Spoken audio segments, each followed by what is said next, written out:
Men without women, women without men. మీ ఉద్దేశంలో ఎవరికి ఎక్కువ నెగిటివ్ ఇంపాక్ట్ ఉంటుంది?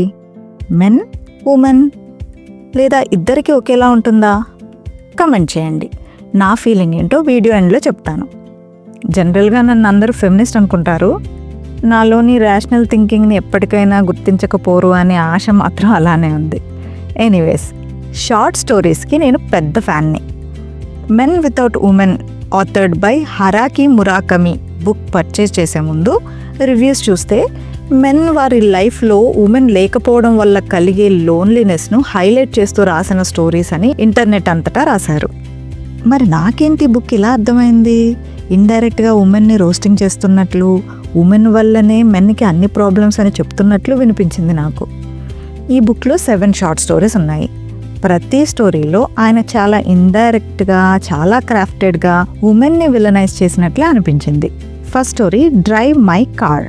ప్రొటాగనిస్ట్ వైఫ్ ఆయనను చీట్ చేసి షార్ట్ టర్మ్ అఫైర్స్ పెట్టుకోవడం వల్ల ఆమె చనిపోయిన తర్వాత కూడా ఆమె లవ్వర్ మీద రివెంజ్ కోసం ఆయన పడిన తాపత్రయం, దాని నుండి కలిగిన గ్రీఫ్, రివెంజ్ అండ్ లోన్లీనెస్ గురించి మాట్లాడారు. Second story, yesterday. Protagonist physical relationships లేకుండా జెన్యూన్గా చైల్డ్హుడ్ నుండి ఒకే గర్ల్ ఫ్రెండ్ని మెయింటైన్ చేస్తాడు. వెరాజ్ ఆ girl friend hero physical advancements చేయడం లేదని క్యూరియాసిటీ కోసం వేరే వాళ్లతో ఫిజికల్ అఫైర్స్ పెట్టుకుని చీట్ చేస్తుంది. Third story, an independent organ. ఇందులో అయితే క్లియర్గానే చెప్పేశారు దట్ ఉమెన్కి గిల్ట్ ఫీల్ అవ్వకుండా చాలా న్యాచురల్గా అబద్ధాలు చెప్పగలగడం ఒక ఇండిపెండెంట్ ఆర్గన్ లాంటిది అని. Fourth story, Scheherazade. ఈ స్టోరీలోని ఉమెన్ క్యారెక్టర్ని కూడా అలాగే స్టోరీ టెల్లర్గా, నిజం చెప్తుందో అబద్ధం చెప్తుందో అర్థం కాని ఒక మిస్టీరియస్ మనిషిగా పోర్ట్రే చేశారు. ఈ story title reference Arabian nights 1001 స్టోరీస్లోనిది. అందులో ఒక కింగ్ తన క్వీన్ అతనిని చీట్ చేసిందని రోజుకు ఒక అమ్మాయిని పెళ్లి చేసుకుని నెక్స్ట్ మార్నింగ్ వాళ్ళని చంపేయాలి అని నిర్ణయించుకుంటాడు. షహరాజాద్ అనే ఈ అమ్మాయి ఆయనకు రోజుకు ఒక స్టోరీ చెప్తూ తెల్లవారేసరికి సస్పెన్స్లో స్టోరీని వదిలేస్తుంది. ఆ స్టోరీ సస్పెన్స్ వినడం కోసం తనని చంపకుండా వదిలేస్తాడు ఆ రాజు. అలా ఆమె 1000 నైట్స్ 1000 స్టోరీస్ చెప్పడం వల్ల లాస్ట్కి రాజు మనసు మార్చుకుంటాడు. Fifth story, Kino. ఇందులోనూ వైఫ్ చీట్ చేసిన హస్బెండ్ స్టోరీనే. Sixth story, Samsa in love. ఈ స్టోరీ ఫ్రాన్స్ కఫ్కా రచించిన మెటామార్ఫోసిస్ అనే స్టోరీకి కంటిన్యూషన్ లాంటిది. ఆ స్టోరీలో గ్రెగర్ సామ్సా అనే వ్యక్తి ఒక ఉదయం లేచేసరికి ఒక పెద్ద పురుగు లేక బగ్ లాగా మారిపోతాడు. దానివల్ల అతని కాళ్ళు చేతులు నార్మల్ హ్యూమన్ బీయింగ్స్లా పనిచేయడం మానేస్తాయి. అని తన వాళ్ళంతా తనని ఇంకా పనికిరాని వస్తువుని ట్రీట్ చేసినట్లు ట్రీట్ చేస్తారు. బహుశా ఉమెన్ అండ్ మ్యారేజ్ పట్ల కఫ్కాకి ఉన్న ఫిలాసఫీని ఇక్కడ ఇండైరెక్ట్గా లింక్ చేస్తున్నారేమో అనిపించింది. Last 7th story, men without women. ఈ ఒక్క స్టోరీలో తమ విమెన్ని కోల్పోయిన మెన్ ఎంత లోన్లీనెస్ని ఎక్స్పీరియన్స్ చేస్తారో అంటూ ఎక్స్ప్లెయిన్ చేశారు. యాక్చువల్లీ దీని స్టోరీ అని కూడా అనలేము. ఒక చిన్న పాయింట్ ఏదో చెప్పి ఆథర్ తన లోన్లీనెస్ అంతా వెళ్ళగక్కారు. స్టోరీస్ అన్నిటిలో ఉమెన్ మిస్టీరియస్గా, ఈజీగా డ్రామా చేయగలిగే, అబద్ధాలు చెప్పగలిగే వారిగా అండ్ చాలా టాక్టికల్గా అఫైర్స్ నడిపే సామర్థ్యం ఉన్న వారిలాగా డిపిక్ట్ చేశారు ఆథర్.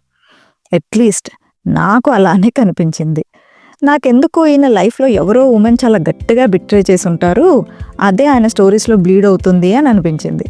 ఉమెన్ చేసిన తప్పుల వల్లే మెన్ లోన్లీగా ఫీల్ అవుతున్నట్లు కంక్లూడ్ చేసినట్లు నాకైతే అనిపించింది. అలా అని ఈ బుక్ మీద నెగిటివ్ రివ్యూ ఏమీ ఇవ్వడం లేదు. ఈ బుక్ రివ్యూస్ ఇంటర్ప్రిట్ చేసిన వాళ్ళందరూ చూడని డిఫరెంట్ యాంగిల్ ఏదో నాకు కనిపించింది అనుకుంటున్నాను. స్టోరీ టెల్లింగ్ స్టైల్ మాత్రం కంప్లీట్గా హుక్ చేసేలా ఉంది. Very engaging. స్టార్ట్ చేయడమే ఒక సస్పెన్స్ ఆర్ మిస్టీరియస్ ఎలిమెంట్తో స్టార్ట్ చేసి హుక్ చేశారు. But to the end of the story ఒక్క మిస్టరీని కూడా రిజాల్వ్ చేయలేదు. అరే ఆ తర్వాత ఏమైందో కూడా చెప్పేసి వెళ్ళు, అలా అర్ధంతరంగా వదిలేస్తే ఎలా అని అనిపించింది every end of the story. క్యూరియాసిటీని ఇగ్నైట్ చేసి దానిని చల్లపరచకుండానే ఎండ్ చేసేసారు stories. All are open ended but stories are really engaging. Fiction స్టోరీస్లా అనిపించలేదు, రియల్ స్టోరీస్ని ట్విస్టెడ్గా చెప్పినట్లే అనిపించింది. అండ్ అడల్ట్ కంటెంట్ కూడా రా అండ్ బోల్డ్గా డిస్క్రైబ్ చేశారు. ఓవరాల్గా బుక్ చదవడానికి చాలా బాగుంది. బట్ పర్స్పెక్టివ్స్ని బట్టి స్టోరీస్ అర్థమవుతాయి అని అనిపిస్తుంది. మురాకమి జపానీస్లోనే రాశారు ఈ స్టోరీస్ అన్నీ. ఒక్కొక్క స్టోరీని వేరు వేరు వ్యక్తులు ఇంగ్లీష్లోకి ట్రాన్స్లేట్ చేశారు. బ్యాక్డ్రాప్ అంతా జపాన్ కంట్రీనే ఉంటుంది. స్టార్టింగ్లో నా ఒపీనియన్ చెప్తాను అన్నానుగా, నాకైతే ఆబ్వియస్గా మెన్నే ఎక్కువ లోన్లీ ఫీల్ అవుతారో అనిపిస్తుంది. Women can survive and withstand. But men cannot survive. వాళ్ళకంటూ ఒక ఆడమనిషి తోడు లేకపోతే they cannot survive. The key role is freedom of expression and the societal conditioning of expression. Society ఉమెన్ని ఎక్స్ప్రెస్ చేయడానికి, మెన్ని సప్రెస్ చేసుకోవడానికి కండిషన్ చేసింది. ఉమెన్ ఎక్కువ ఎక్స్ప్రెస్ చేస్తారు, ఎవరికైనా ఎక్స్ప్రెస్ చేయగలుగుతారు. So not a big deal. Not underestimating a part of women who also cannot express themselves despite this freedom of expression. కానీ మెన్కి అలా కాదులే, తక్కువ ఎక్స్ప్రెస్ చేస్తారు. అది కూడా వాళ్ళు బాగా రిలై అయిన సోల్మేట్తోనే ఎక్స్ప్రెస్ చేయగలుగుతారు. ఇందుకే కదా మెన్ టూ అనే నా ప్రీవియస్ వీడియోలో కూడా చెప్పాను, ఉమెన్ని మెన్కి సబార్డినేట్ చేసే ప్రాసెస్లో సొసైటీ మెన్ యొక్క ప్రివిలేజెస్ని కూడా తగ్గించేసింది అని. అందరూ సేమ్ కైండ్ ఆఫ్ హ్యూమన్స్లా కాకుండా వేరు వేరు ఇంటెన్సిటీస్లో ఎమోషన్స్ని ఎక్స్ప్రెస్ చేసే మెషిన్స్లా డిజైన్ చేసింది ఈ సొసైటీ. మరి మీరైతే ఏమంటారు? నాకు కమెంట్స్లో చెప్పండి. ఇలాంటి diary style, unfiltered and relatable stories కోసం నా వీడియోస్ని లైక్ చేసి సబ్స్క్రైబ్ చేయండి. Thanks for watching.